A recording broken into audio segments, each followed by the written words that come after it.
The Polar Express. On Christmas Eve, many years ago, I lay quietly in my bed. I did not rustle the sheets. I breathed slowly and silently. I was listening for a sound a friend had told me I'd never hear, the ringing bells of Santa's sleigh. There is no Santa, my friend had insisted, but I knew he was wrong. Late that night, I did hear sounds, though not of ringing bells. From outside came the sound of hissing steam and squeaking metal. I looked through my window and saw a train standing perfectly still in front of my house. It was wrapped in an apron of steam. Snowflakes fell lightly around it. A conductor stood at the open door of one of the cars. He took a large pocket watch from his vest, then looked up at my window.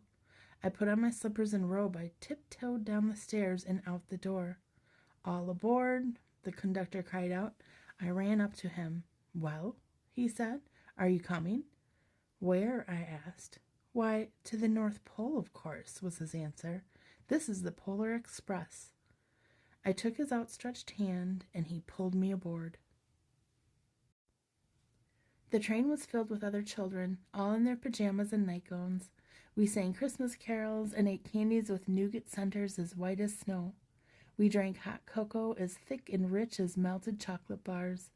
Outside, the lights of towns and villages flickered in the distances as the Polar Express raced northward. Soon there were no more lights to be seen. We traveled through cold, dark forests where lean wolves roamed and white-tailed rabbits hid from our train as it thundered through the quiet wilderness. We climbed mountains so high it seemed as if we would scrape the moon.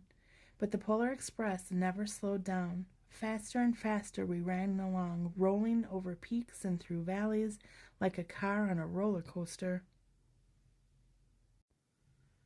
The mountains turned into hills, the hills to snow-covered plains.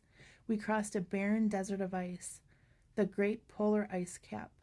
Lights appeared in the distance. They looked like the lights of a strange ocean liner sailing on a frozen sea. "There," said the conductor, "is the North Pole." The North Pole is a huge city standing alone at the top of the world, filled with factories where every Christmas toy was made. At first we saw no elves. They were gathering at the center of the city, the conductor told us. That is where Santa will give out the first gift of Christmas. "Who receives the first gift?" we all asked. The conductor answered, "He will choose one of you." "Look," shouted one of the children, "the elves." Outside we saw hundreds of elves. As our train drew closer to the center of the North Pole, we slowed to a crawl. So crowded were the streets were of Santa's helpers. When the Polar Express could go no further, we stopped and the conductor led us outside. We pressed through the crowd to the edge of a large open circle. In front of us stood Santa's sleigh. The reindeer were excited. They pranced and paced, ringing the silver bells that hung from their harnesses. It was a magical sound, like nothing I had ever heard. Across the circle, the elves moved apart, and Santa Claus appeared. The elves cheered wildly. He marched over to us and pointed to me and said, "Let's have this fellow here." He jumped into his sleigh. The conductor handed me up. I sat on Santa's knee, and he asked, "Now, what would you like for Christmas?" I knew that I could have any gift I could imagine, but the thing I wanted most for Christmas was not inside Santa's giant bag. What I wanted more than anything was one of the silver bells from Santa's sleigh. When I asked, Santa smiled. Then he gave me a hug and told an elf to cut a bell from the reindeer's harness. The elf tossed it up to Santa. He stood holding the bell high above him and called out, "The first gift of Christmas." A clock struck midnight as the elves roared their approval. Santa handed the bell to me and I put it in my bathrobe pocket. The conductor helped me down from the sleigh. Santa shouted out the reindeers' names and cracked his whip. His team charged forward and climbed into the air. Santa circled once above us and disappeared into the cold, dark polar sky. As soon as we were back inside the Polar Express, the other children asked to see the bell. I reached into my pocket, but the only thing I felt was a hole. I had lost the silver bell from Santa Claus's sleigh. "Let's hurry outside and look for it," one of the children said. But the train gave a sudden lurch and started moving. We were on our way home. It broke my heart to lose the bell. When the train reached my house, I sadly left the other children. I stood at my doorway and waved goodbye. The conductor said something from the moving train, but I couldn't hear him. "What?" I yelled out. He cupped his hands around his mouth. "Merry Christmas," he shouted.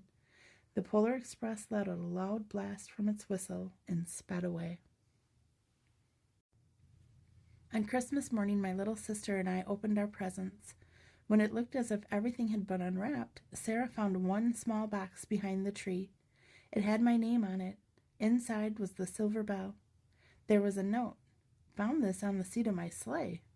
Fix that hole in your pocket. Signed, Mr. C." I took the bell. It made the most beautiful sound my sister and I had ever heard. But my mother said, "Oh, that's too bad." "Yes," said my father, "it's broken." When I'd shaken the bell, my parents had not heard a sound. At one time, most of my friends could hear the bell, but as years passed, it fell silent for all of them. Even Sarah found one Christmas that she could no longer hear that sweet sound.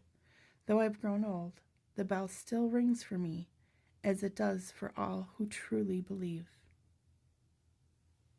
The end.